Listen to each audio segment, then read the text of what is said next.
नमस्कार दोस्तों, वेलकम। स्वागत है आप सभी का एक बार फिर से आरएस जंक्शन पर दिनांक 18 दिसंबर 2020 के करंट अफेयर्स के साथ।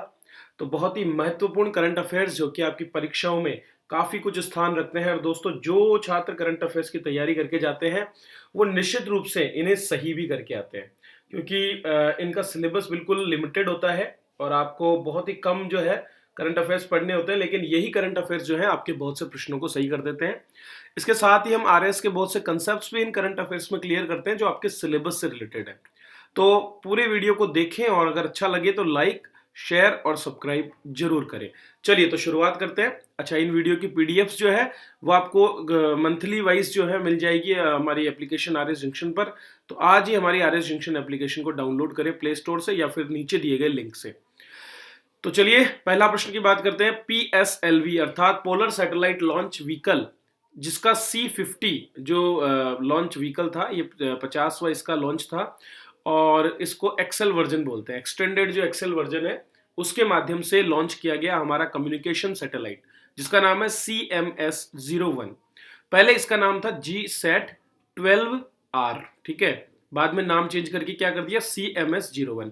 तो CMS-01 जो एक लेटेस्ट सैटेलाइट है उसे लॉन्च किया गया है, जो कि 2020 का अंतिम सैटेलाइट भी हम कह सकते हैं, ठीक है। और ये प्रतिस्थापित करेगा GSAT-12 को। तो GSAT-12 जो कि 2011 में लॉन्च किया गया था और जो 8 वर्षों तक जो है कार्यरत रहा अंतरिक्ष में, उसके स्थान पर अब CMS-01 को लॉन्च किया गया है। चलिए इस पर थोड़ा सा डिटेल में बात कर लेते हैं। ये 42वीं कम्युनिकेशन सैटेलाइट थी, ठीक है, इसरो की। तो अलग अलग तरह की सैटेलाइट होती है, ये कम्युनिकेशन सैटेलाइट है। कुछ रिमोट सेंसिंग सैटेलाइट्स होती हैं। श्रीहरिकोटा के स्पेस सेंटर से इसे लॉन्च किया गया और GSAT-12 को ये प्रतिस्थापित करेगा। श्रीहरिकोटा स्पेस सेंटर जो है वो आंध्र प्रदेश के नेल्लोर जिले में है और सतीश धवन अंतरिक्ष केंद्र भी इसको कहा जाता है। इस उपग्रह के द्वारा भारत की मुख्य भूमि, अंडमान निकोबार और लक्षद्वीप को कवर करने वाले फ्रीक्वेंसी स्पेक्ट्रम के विस्तारित सी बैंड में सेवाएं मुहैया करवाई जाएगी। इस उपग्रह को बूस्टर कक्षा में स्थापित किया गया, बूस्टर नहीं सॉरी, भू स्थिर, ठीक है, ये होगा भू स्थिर कक्षा। भू स्थिर कक्षा में स्थापित किया गया है। अब यह भी जानना जरूरी है, भू स्थिर कक्षा क्या होती है। दरअसल पृथ्वी के चारों ओर एक काल्पनिक रेखा इसे माना जाता है। भू समकालिक भूमध्य रेखीय कक्षा भी इसको कहा जाता है और इसकी दूरी पृथ्वी की सतह से 36,000 किलोमीटर होती है, ठीक है।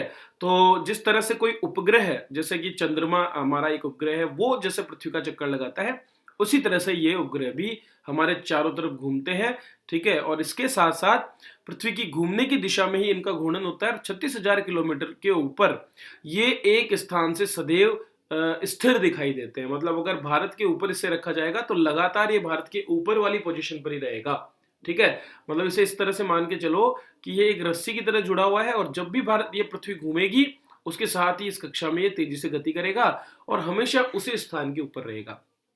तो वृत्ताकार भूसमकालिक कक्षा में इन्हें स्थापित किया जाता है ताकि लगातार इनका कवरेज मिल सके। 7 वर्षों तक ये उपग्रह अपनी सेवाएं प्रदान करेगा। श्रीहरिकोटा से ये 77वां लॉन्च मिशन लॉन्च किया गया है। चलिए अगले प्रश्न की बात करते हैं। खेलों की बात करें तो दोस्तों, भारत में जो अक्टूबर और नवंबर 2023 में वनडे विश्व कप आयोजित किया जाएगा, उसकी क्वालिफायर्स की मेजबानी सौंपी गई है जिम्बाब्वे को। तो कल जो है आईसीसी द्वारा अपना कार्यक्रम लॉन्च किया गया है, इंटरनेशनल क्रिकेट काउंसिल के द्वारा। और कोविड-19 महामारी की वजह से ये नया कार्यक्रम है जो 18 जून से 9 जुलाई 2023 के बीच होगा। और इसमें आपके जो भी 3 अन्य टीमें हैं उनका 5 अन्य टीमें जो है उनका चयन किया जाएगा, क्योंकि 60 टीमें तो सीधे सीधे क्वालिफाई करेगी, ठीक है। लेकिन 5 अन्य टीमें जो है वो 2023 के विश्व कप के लिए क्वालिफायर खेलेंगी और टोटल फिर 12 टीमें इसमें खेलने वाली हैं। इसमें लीग 2 से 3 सर्वश्रेष्ठ टीमें भी खेलेगी। आईसीसी ने इसके साथ ही विश्व लीग 2 और चैलेंज लीग का कार्यक्रम भी घोषित किया है। दोस्तों, विजय दिवस के रूप में मनाया जा रहा था 17 दिसंबर को, क्योंकि बांग्लादेश जो है उसको आज़ादी मिली 1971 में। तो 50 वर्ष पूरे होने पर विजय वर्ष के रूप में इस वर्ष को इसको मनाया जा रहा है। और इसी क्रम में भारत और बांग्लादेश के बीच एक रेल लाइन का उद्घाटन यहाँ पर किया गया है, जिसका नाम है चिलाहाटी से हल्दीबाड़ी। तो चिलाहाटी से हल्दीबाड़ी की जो रेल लाइन है उसको दोबारा से खोला गया है। तो भारत बांग्लादेश के बीच एक वर्चुअल समिट हुआ। हमारे प्रधानमंत्री नरेंद्र मोदी और बांग्लादेश के पीएम शेख हसीना ने मिलकर के इस लाइन का उद्घाटन किया। भारत और बांग्लादेश के बीच 1965 से पहले जारी 6 रेल संपर्कों को पुनर्जीवित करने और संचालन के लिए दोनों पक्ष तैयार हैं और इसी क्रम में ये 5वां लिंक है। ठीक है, 4 जो लिंक पहले से चल रहे हैं उनमें पेट्रोपोल भारत बेनापोल बांग्लादेश का, गेदे भारत और दर्शन बांग्लादेश, सिंगाबाद भारत और रोहनपुर बांग्लादेश तथा राधिकापुर भारत और बीरोल बांग्लादेश पहले से ही जो है कार्यरत है और चिलाहाटी हल्दीबाड़ी नया रेल लिंक शुरू किया गया है जो पहले कभी चलता था हमारी आजादी से पहले।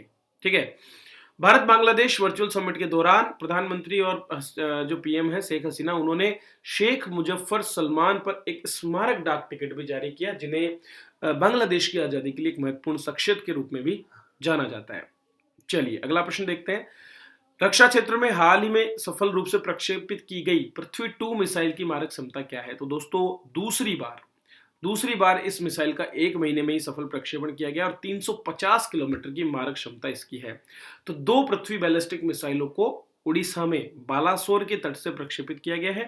परमाणु संपन्न मिसाइल है और सतह से सतह पर मार करती है। तो पृथ्वी नाम है तो पृथ्वी पर ही मार करेगी। कई बार प्रश्न आ जाते हैं सतह से सतह पर या कहां पर, इस तरह के। पृथ्वी 2 बैलिस्टिक मिसाइल को रक्षा अनुसंधान एवं विकास संगठन डीआरडीओ ने जो है विकसित किया है और ये मारक क्षमता 350 किलोमीटर धारण करती है। पृथ्वी 2 500 से 1000 किलोमीटर तक हथियार ले जा सकती है और इसमें 2 इंजन है जो कि तरल और ठोस दोनों ही तरह के ईंधन पर काम करते हैं। तो ये हो गई पृथ्वी 2 के बारे में। हाल ही में हमने ब्रह्मोस मिसाइल का भी सफल प्रक्षेपण किया था इसी महीने में। चलिए 2030 के जो 21वें एशियाई खेल है उनके आयोजन के लिए देशों का निर्धारण कर लिया गया है और ये आयोजन होगा कतर में। दरअसल दोस्तों 2022 के खेलों का आयोजन ग्वांगझू चीन में किया जाएगा। इसके बाद जापान में 2026 के खेल, 2030 में कतर में और सऊदी अरब के रियाद में 2034 के खेलों का आयोजन किया जाएगा।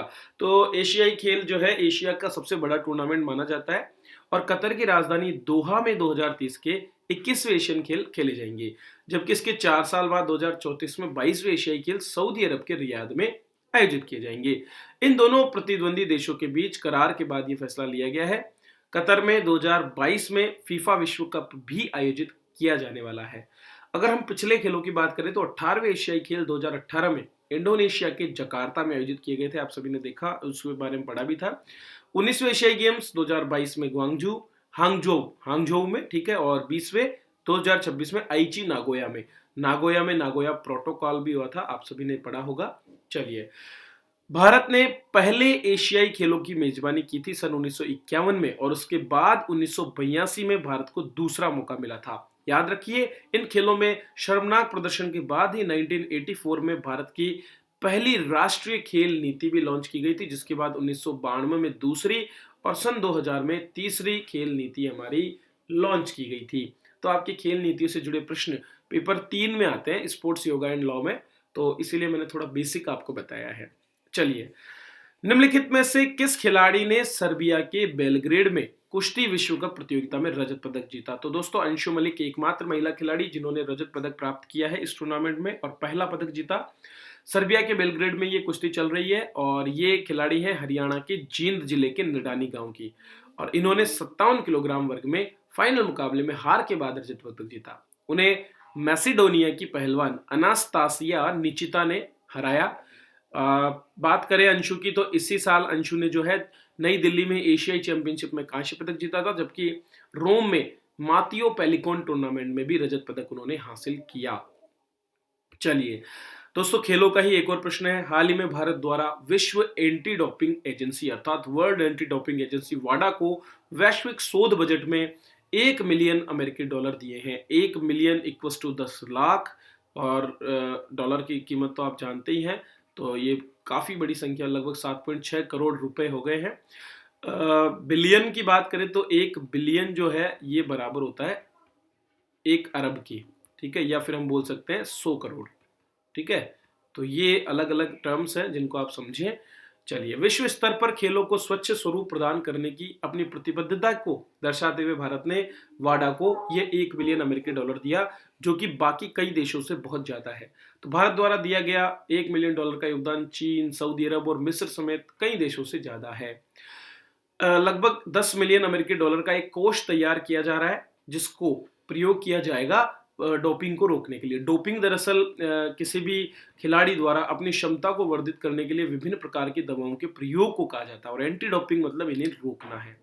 वर्ष 2019 में पोलैंड के कातोविस में डोपिंग पर वाडा का 5वां विश्व सम्मेलन आयोजित किया गया था, जब इस कोष को बनाने का निर्णय लिया गया। अगर वाडा की बात करूं तो वाडा का मुख्यालय मॉन्ट्रियल कनाडा में है, और अंतर्राष्ट्रीय ओलंपिक समिति द्वारा खेलों में ड्रग्स के उपयोग को रोकने, उसका समन्वय करने और निगरानी करने के लिए इसकी स्थापना 1999 में की गई थी। इसके 6 साल बाद 2005 में भारत में राष्ट्रीय डोपिंग रोधी एजेंसी अर्थात नाडा की स्थापना की गई, जो कि एक राष्ट्रीय संगठन है डोपिंग को रोकने के लिए। अगर वाडा की बात करूं तो विटोल्ड बाका वर्तमान में इसके अध्यक्ष हैं। तो यह है दोस्तों बेसिक से क्वेश्चन जिनको मैंने सिंपल तरीके से आपको समझाने का प्रयास किया है। यही नोट्स आपको पीडीएफ में अवेलेबल हैं हमारी एप्लीकेशन पर। 2020 के कंप्लीट करंट अफेयर्स आपको वहां अवेलेबल है, जिन्हें आप आज ही डाउनलोड करके और वहां से अपनी तैयारी को आगे बढ़ा सकते हैं। दोस्तों, गुलदस्ता करंट अफेयर्स नाम से बुक में ये अवेलेबल है, जो आपको पीडीएफ में अवेलेबल हो जाती है बहुत ही कम दामों पर। तो आज ही हमारे एप्लीकेशन को डाउनलोड करें, आर्य जंक्शन को, और अगर वीडियो अच्छा लगे तो मदद करें हमारी चैनल को आगे प्रमोट करने में, शेयर करें, लाइक करें और सब्सक्राइब करें चैनल को। Thank you.